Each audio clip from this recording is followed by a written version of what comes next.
అంతర్జాతీయ ప్రమాణాలతో రాజధాని నిర్మిస్తామని 64,000 కోట్లతో 5,000 ఎకరాల్లో రాజధాని నిర్మిస్తామని రాష్ట్ర పురపాలక శాఖ మంత్రి పొంగూరు నారాయణ అన్నారు. ఆయన నెల్లూరులోని కలెక్టరేట్ తిక్కన ప్రాంగణంలో మీడియా సమావేశంలో మాట్లాడారు. ఈ సందర్భంగా ఆయన మాట్లాడుతూ రాజధానికి అయ్యే ఖర్చులో ప్రజలకు సంబంధించి ఒక్క రూపాయి కూడా ఖర్చు చేయకూడదని చంద్రబాబు నాయుడు ముందుగానే చెప్పారని, రాజధాని నిర్మాణానికి హడ్కో, ప్రపంచ బ్యాంక్, ఏడీబీ తదితర బ్యాంకుల నుండి అప్పు తీసుకుని రాజధాని నిర్మిస్తామని ఆయన తెలియజేశారు. బడ్జెట్లో రాజధానికి 6,000 కోట్లు కేటాయించాం, అవసరమైతే ఇంకా నిధులు ఇస్తామని ముఖ్యమంత్రి చెప్పారని ఆయన తెలియజేశారు. ఈ కార్యక్రమంలో జిల్లా collector O Anand, joint collector Karthik, TDP నాయకులు, కార్యకర్తలు తదితరులు పాల్గొన్నారు. ఈరోజు జగన్మోహన్ రెడ్డి గారు ప్రెస్లో మాట్లాడిన మాటలు వింతగా ఉన్నాయి. ఎందుకంటే ఈ మధ్య నేను ఒక 4 రోజుల క్రితం చాలా క్లారిటీగా చక్కగా చెప్పా. ఏమని?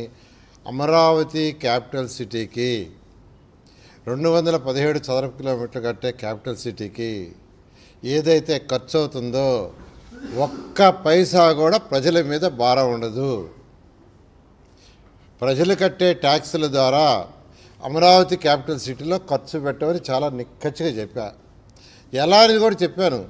అక్కడ 5,000 ఎకరాలు యాక్చువల్గా ల్యాండ్ పూలింగ్ ద్వారా తీసుకున్నాం.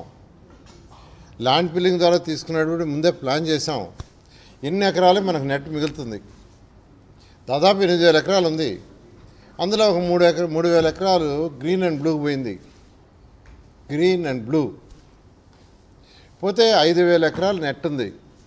ఈ 5,000 ఎకరాల్లో సుమారుగా ఒక 1,000 నుంచి 1,200 ఎకరాలు డిఫరెంట్ నేషనల్ ఇన్స్టిట్యూషన్, ఇంటర్నేషనల్ పిలుస్తున్నాం. విట్ కావచ్చు, ఎస్ఎంఆర్ కావచ్చు, అమృతమే కావచ్చు, ఇలా పెద్ద పెద్ద 5 స్టార్ హోటల్స్, పెద్ద పెద్ద స్కూల్స్, కాలేజీలు, అనేక ఇండస్ట్రీస్ వాళ్ళు ఇన్వైట్ చేస్తున్నాం.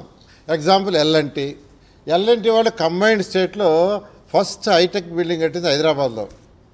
వాళ్ళు వచ్చారు, సార్ కంబైన్డ్ స్టేట్లో హైటెక్ బిల్డింగ్ కట్టాము, ఆ తర్వాత హైదరాబాద్ మొత్తం డెవలప్ అయింది. అదేవిధంగా ఈ ఆంధ్రప్రదేశ్లో కూడా ఒక హైటెక్ బిల్డింగ్ కడతామన్నారు. దానికి కూడా ముఖ్యమంత్రి గారు ఇమీడియట్గా 10 ఏకర్స్ ల్యాండ్ శాంక్షన్ చేశారు. ఇలా ఒక 1,000 నుంచి 1,200 ఎకరాలు డిఫరెంట్ నేషనల్, ఇంటర్నేషనల్ ఆర్గనైజేషన్కి ఇస్తున్నాం. మిగిలిన ల్యాండ్ని పక్కన పెట్టి పెడుతున్నాం. దాన్ని అమ్మటంలా దాని యొక్క వాల్యూ బాగా వచ్చినప్పుడు అమ్మదలుచుకున్నాం. దాని విలువ బాగా పెరిగినప్పుడు దాన్ని అమ్మదలుచు. ఇప్పుడు పెరుగుతుంది. అక్కడ రోడ్లు, drains, electrical lines, cables, sewerage lines, storm water, walking path, cycling path, greenery, పార్కులు అన్నీ డెవలప్ అయితే ఆటోమేటిక్గా దాని వాల్యూ పెరుగుద్ది. పెరిగినప్పుడు దాన్ని అమ్మితే అక్కడ ఖర్చు ఎంత అవుద్దో అంత అవుతుంది. ఈరోజు దాదాపు 64,000 కోట్లకి అడ్మినిస్ట్రేటివ్ అప్రూవల్ తీసుకొని టెండర్లు పిలవమని అధికారులకు ఇచ్చాం. వాళ్ళు ఆల్మోస్ట్ 50,000 కోట్లకు పిలిచేశారు. ఇవాళ నుంచి ఓపెన్ చేసి ఆర్డర్స్ కూడా ఇస్తున్నారు. చాలా చక్కగా ముఖ్యమంత్రి గారు ప్లాన్ చేశారు. ఒక్క పైసా ప్రజలు కట్టే ట్యాక్సుల నుంచి అమరావతి రాజధాని ఖర్చు పెట్టకూడదు నారాయణ అని చెప్పాడు. ఎలా అంటే సెల్ఫ్ సఫిషియెంట్ కావాలి. అదేవిధంగా డిజైన్ చేశాం. అసలు ఇన్నిసార్లు ముఖ్యమంత్రి గారు ఎన్నోసార్లు చెప్పారు, నేను ఎన్నోసార్లు చెప్పాను, మనం 1 వీక్ బ్యాక్ చెప్పా. అయితే ఇవాళ మళ్ళా రకరకాలుగా మాట్లాడతారు. బడ్జెట్లో ఒకటి చెప్పారు, ముఖ్యమంత్రి గారు ఒకటి చెప్పారని. ఏముందండి బడ్జెట్లో? అమరావతి రాజధానికి 6,000 కోట్లు పెట్టారు. 6,000 కోట్లు ఎక్కడ వస్తుంది? హడ్కో లోన్ ఇస్తుంది, ఏడీబీ ఇస్తుంది, వరల్డ్ బ్యాంక్ ఇస్తుంది. ఈ ఇయర్కి 6,000 కోట్లు దాంట్లో పెట్టారు. అవసరమైతే ఇంకా ఎక్కువ కూడా ఇస్తామన్నారు. ఈ విధంగా ఈరోజు అమరావతి రాజధాని జగన్మోహన్ రెడ్డి గారు బాగా తెలుసుకోవాలి. It is a well planned, ఫైనాన్షియల్గా చాలా చక్కగా ప్లాన్ చేసాం. వాళ్ళలాగా ఒక డిపార్ట్మెంట్ డబ్బులు తీసుకుని ఇంకో దాంట్లో వేసేసి 15th ఫైనాన్స్ కూడా తీసుకుని డైవర్ట్ చేసి అలా చేయటంలా చాలా చక్కగా ముఖ్యమంత్రి గారికి ఉన్న అనుభవంతో చెప్పి మాకు సజెషన్స్ ఇస్తుంటే ఆ డైరెక్షన్లో పోతున్నాం. కాబట్టి రాష్ట్ర ప్రజలందరికీ మరొకసారి చెప్తున్నాను, ఈ వైసీపీ నాయకులు చెప్పే మాటలు వినొద్దు. మొన్న ఈ మధ్య 10,000 సాక్షి పేపర్లో చదరపడికి 10,000 వేశారు. ఆడ అడుగుతున్నది 4,600 విలాస్. జడ్జిలకి, మినిస్టర్లకి, ప్రిన్సిపల్ సెక్రటరీకి కట్టే 4,600 అవుతుంది. అది 2 ఫ్లోర్సే. అయితే వాళ్ళకి ఎక్స్ట్రాగా సీసీడీ కెమెరాలని, ఇంట్లో ఫర్నిచర్ అని, ఇంట్లో మళ్ళా టీవీలు, వీటన్నిటికి కలిస్తే కొంత అవుతుంది. అందులో కూడా స్క్వేర్ ఫీట్ ఏరియా తగ్గించి రేటు పెంచారు. నిజంగా దారుణం. అన్నీ ఎస్ఎస్ఆర్ రేట్ల ప్రకారం పోతున్నాం, మేమేం పోవట్లా. అందులో ఈపీసీ కూడా అది యాక్చువల్గా ఐటెం మోడల్, టెండర్ పిలిచింది ఐటెం మోడల్. వాళ్ళు అన్ని ఐటమ్స్ తీసుకొచ్చి పెడితే ఎస్ఎస్ఆర్ రేట్ ప్రకారం డబ్బులు ఇస్తాం. కాబట్టి ఎక్కడ చాలా క్లారిటీగా క్లియర్గా చేస్తున్నాం, ఎక్కడ అవకతవకలు చేయట్లేదు. బట్ ఇంటర్నేషనల్ స్టాండర్డ్ కావాలి, ముఖ్యమంత్రి గారు ఆదేశించారు. ఇంటర్నేషనల్ స్టాండర్డ్లో వచ్చేట్టుగా చక్కగా చేస్తున్నాం. మరొకసారి రాష్ట్ర ప్రజలందరికీ మరొకసారి చెప్తున్నాను, ప్రజలు కట్టే సొమ్ములో అంటే ఈ ట్యాక్స్ కావచ్చు, హౌస్ ట్యాక్స్ కావచ్చు, వాటర్ ట్యాక్స్ కావచ్చు, జిఎస్టీ కావచ్చు, దాని నుంచి ఒక్క పైసా కూడా అమరావతి రాజధాని ఖర్చు పెట్టము. ఎవరు చెప్పినా నమ్మొద్దు. వైసీపీ నాయకులు చెప్తే అసలు నమ్మొద్దు. ఎలా చేస్తారంటే లోన్స్ తీసుకుంటున్నాం, హడ్కో loan, world bank loan, ADB bank loan. ఆ లోన్లతో కడుతున్నాం. ల్యాండ్ వాల్యూ పెరిగిన తర్వాత దాన్ని అమ్మేసి తీరుస్తున్నాం. ఒక వెల్ ప్లాన్ సెల్ఫ్ ఫైనాన్స్. తర్వాత ఈరోజు నెల్లూరులో తీసుకుంటే నెల్లూరులో ఇవాళ అధికారులతో అంతా రివ్యూ చేయడం జరిగింది. ప్రతి వారం నెల్లూరుకి వచ్చినప్పుడు 2 రోజులు స్పెండ్ చేస్తున్నాను. అంతకుముందు పెన్నా బ్రిడ్జి అవతలకి నేషనల్ హైవే రోడ్డు పోతూ ఉంటే అక్కడ కొంతమంది ఇళ్ళు తీసేశారు. ఎప్పుడు తీసేశారు? ఆ గవర్నమెంట్ వాళ్ళు కొట్టారు. అయితే వాళ్ళందరూ నా దగ్గరికి వచ్చారు, సార్ మేము అన్యాయం అయిపోతాం సార్, అది సార్ ఇస్తారంటే కొందరికి టిట్కో ఇళ్ళు ఇచ్చాం, కొందరు వచ్చి మేము సొంతగా కట్టుకుంటాం అసలు ల్యాండ్ ఇవ్వమంటే 2 సెంట్లు ఇచ్చాం. గత ప్రభుత్వం 1 సెంటు ప్రభుత్వం 1 సెంటు. కానీ ముఖ్యమంత్రి గారు అన్నారు 1 సెంట్లో కట్టుకుంటే వాడు బాత్రూమ్ కూడా కట్టుకోలేరు, 2 సెంట్లు చేయమంటే క్యాబినెట్లో పెట్టి, రెవెన్యూ మినిస్టర్ చెప్పి క్యాబినెట్లో పెట్టి ముఖ్యమంత్రి గారికి ప్రామిస్ చేసిందాన్ని నేను అప్రూవ్ చేయించి మొన్న లాస్ట్ వీక్ వచ్చినప్పుడు అందరికి పట్టాలు ఇచ్చాం. వాళ్ళ ఆనందానికి హద్దులు లేవు. మాది మాటల ప్రభుత్వం కాదు, మాది చేతల ప్రభుత్వం అనేది అనేది ఒక్కడే నిదర్శనం. అంతేకాదు ఎలక్షన్కి ముందు భగత్ సింగ్ నగర్ కాలనీ పోతే 54వ డివిజన్లో వాళ్ళు కాగితాలు తెచ్చిచ్చారు, సార్ మాకు పట్టాలని ఇచ్చారు వైసీపీ వాళ్ళు, అవి బ్యాంక్ ఎత్తపోతే లోన్లు ఇవ్వటం లేదని. అవి నేను చదివి చెప్పా, ఈ పట్టాలు కాదమ్మా, ఈ పట్టాలు కాదు, మీరు ఇక్కడ ఉంటున్నారని ఒక కాగితం ఇచ్చారు. పాపం వాళ్ళు చదువుకోవాలా, వాళ్ళంతా పట్టాలు అనుకుంటున్నారు. ఆ రోజు వాళ్ళకి క్లియర్గా చెప్పొచ్చా, ఈ ల్యాండ్ ఏ కేటగిరీలో ఉందో నాకు కరెక్ట్గా తెలియదు, అది ఇరిగేషన్ ల్యాండా, ఇరిగేషన్ పరంబోక లేదంటే రివర్లో ఉందో. నేను యాక్చువల్గా ఎలక్షన్ అయిన తర్వాత అధికారులు తీసుకొని ఇక్కడికి వస్తా, ఇక్కడే కూర్చొని పెడతా, మీ ముందే డిస్కస్ చేస్తానన్న. లాస్ట్ వీక్ అక్కడికి జేసీ గారు, ఆర్డీఓ గారు, ఎంఆర్ఓ గారు వచ్చారు. వాళ్ళందరితో డిస్కస్ చేసాం. ఇరిగేషన్ వాళ్ళతో డిస్కస్ చేయమన్నా ఇవాళ ఇరిగేషన్ వాళ్ళు కూడా పిలిచి ఇన్స్ట్రక్షన్ ఇచ్చాను. వాళ్ళు స్టడీ చేస్తున్నారు. ఒక 4-5 రోజుల్లో స్టడీ పూర్తి చేస్తామన్న సర్వే పూర్తయితే మన అమరావతి రాజధానికి పంపించమన్నాం. ఆ కన్సర్న్ డిపార్ట్మెంట్ వాళ్ళతో మాట్లాడతాను, క్యాబినెట్లో పెడతాం. లీగల్గా కోర్టు అబ్జెక్షన్ లేకుంటే ఆ భగత్ సింగ్ కాలనీలో ఉండే వాళ్ళందరూ కూడా పట్టాలు ఇప్పిస్తా. బట్ ఇక్కడ కండిషన్ ఏంటంటే కోర్టు జడ్జిమెంట్స్ అబ్జెక్షన్ లేకుండా ఉంటే కోర్టు జడ్జిమెంట్. అదేవిధంగా నెల్లూరులో అనేక ప్లేసుల్లో ఇలా పట్టాలు ఇవ్వాల్సి ఉన్నాయి. గత నాయకులు ఎలక్షన్ అప్పుడు పోవటం, మీకు ఇప్పిస్తానంటాం, ఓట్లు వేయించుకోవటం అలా చేయలే. బట్ నేను ఎక్కడికి పోయినా ఒకటే చెప్పా, నేను ఇక్కడెక్కడ మీకు ఇస్తానని ప్రామిస్ చేయట్లా. బట్ ఎలక్షన్ అయిన తర్వాత నేను వస్తా, అధికారులను తీసుకొని వస్తా, మీ దగ్గర కూర్చొని పెడతా, మీ ముందే డిస్కస్ చేస్తా. కోర్టు అబ్జెక్షన్ లేకుండా ఉంటే లీగల్ ఇష్యూస్ లేకుండా ఉంటే మీకు శాంక్షన్ చేస్తానని చెప్పా. అదేవిధంగా 28 డివిజన్లలో ఒక్కొక్క వారం వచ్చినప్పుడు ఒక్కొక్క డివిజన్కి పోతున్నాను, అధికారులు తీసుకుపోతున్నాను. ఎవరెవరికి ఇవ్వటానికి వీలుంటే వాళ్ళందరికీ చేస్తానని సవినయంగా పట్టాల విషయం చెప్తున్నాను. ఎవరు కూడా తొందరపడాల్సిన అవసరం లేదు. నేను 28 డివిజన్లు తిరిగా, 86,000 ఇళ్ళు తిరిగా. అక్కడ ప్రతి ఒక్కరు చెప్పారు ఎక్కడెక్కడ పట్టాలు ఇవ్వాలని. నేనే వస్తా, నేనే డిస్కస్ చేస్తాను. 9వ డివిజన్లో ఇవ్వాలి, అదేవిధంగా మున్సిపల్ కార్మికులు ఉన్నారు వాళ్ళకి ఇవ్వాలి. ఇవన్నీ 1 by 1 చేస్తానని ప్రజలకు తెలియజేస్తున్నాను. అన్నిటికంటే ఇంపార్టెంట్ బీసీ భవను, అంబేద్కర్ భవను, కాపు భవను 3 భవన్లు 2014-19లో శాంక్షన్ చేసాం, శంకుస్థాపన చేసాం. బీసీ భవన్కి ఫౌండేషన్ అయింది, కొన్ని కాలమ్స్లు వేసినాయి. అదేవిధంగా అంబేద్కర్ భవన్కి ఫౌండేషన్ అయింది. కాపు భవన్ కంటే నేను 1 crore ఇచ్చా. మా పిల్లల యొక్క వాళ్ళ యొక్క కష్టార్థం 1 crore డొనేషన్ ఇచ్చానందువల్ల అది అయిపోయింది. మిగతా 2 ఈ ప్రభుత్వం, గత ప్రభుత్వం మళ్ళా ముందుకు 5 సంవత్సరాలు ఏమీ చేయలే. కట్టిన శిలాఫలకం కూడా వెలగొట్టారు. అయితే నిన్న బీసీ మంత్రి గారితో మాట్లాడాను, అదేవిధంగా సోషల్ వెల్ఫేర్ గారి మంత్రి గారితో మాట్లాడాను. ఇమీడియట్గా మీరు పంపించండి చేస్తామన్నారు.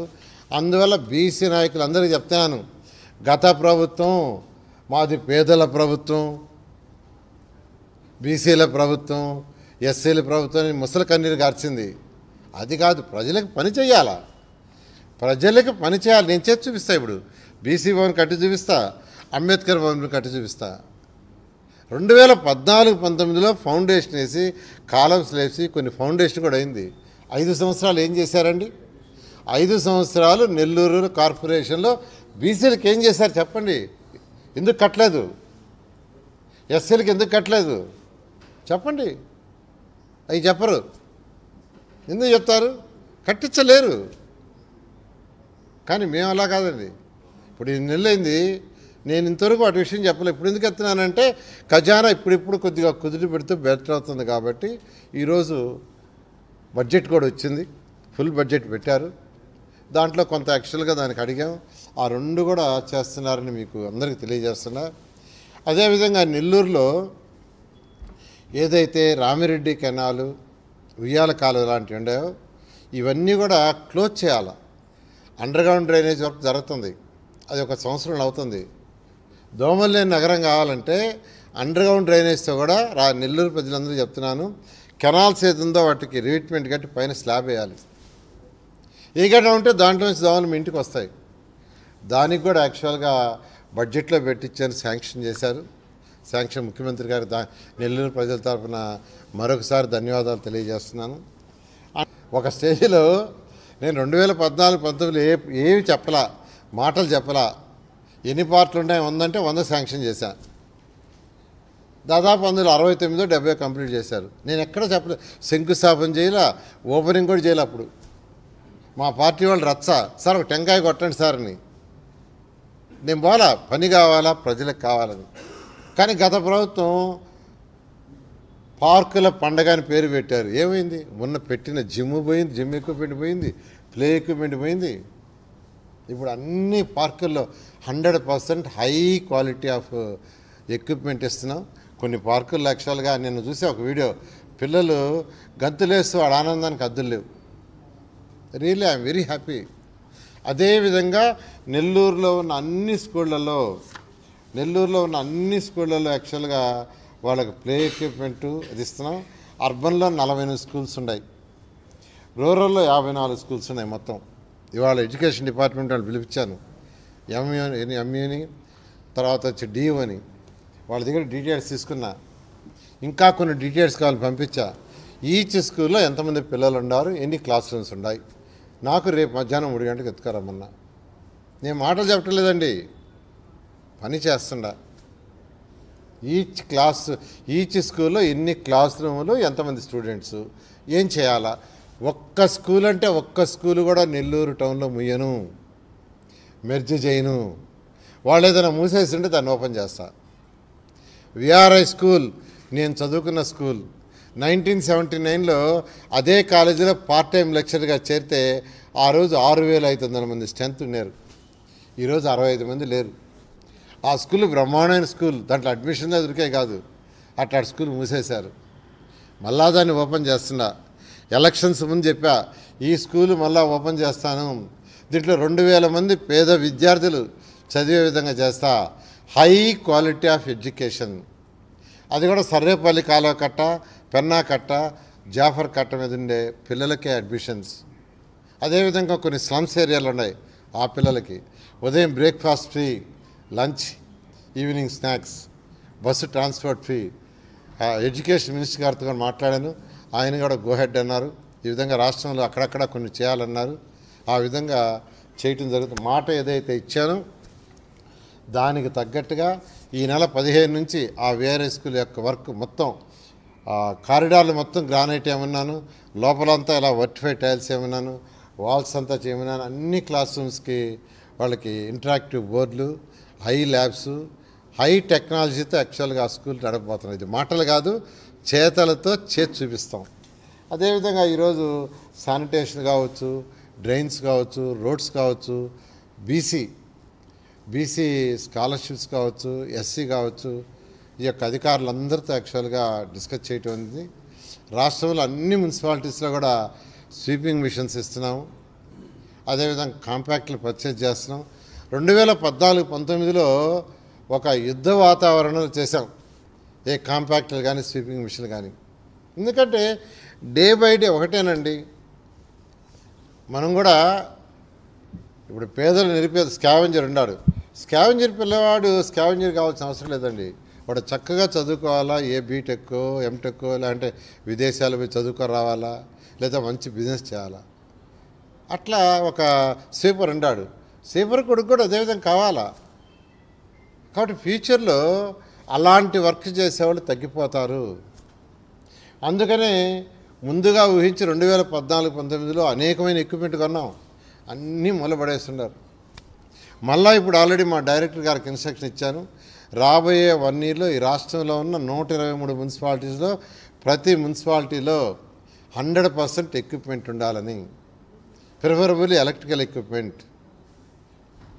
ఆ డైరెక్షన్లో పోతుందండి. వేస్ట్ ఎనర్జీ ప్లాంట్ నెల్లూరులో వస్తుంది. నెల్లూరులో చెత్త అంతా ఏ రోజుకి ఆ రోజు తీసుకుని దాంట్లో వేస్తారు. ఇంకా ఫ్యూచర్లో నెల్లూరులో చెత్త అనేది ఉండదు. నెల్లూరులో ఉన్న అల్లీపురం డంప్ యార్డు, దొంతాల్లో ఉన్న డంప్ యార్డు క్లీనింగ్ మొదలుపెట్టారు. ఇవి కూడా అక్టోబర్ 2వ తేదీ పూర్తి చేస్తాం. ఈ విధంగా ఈరోజు మాటలు కాకుండా చేతులు చేస్తున్నాం.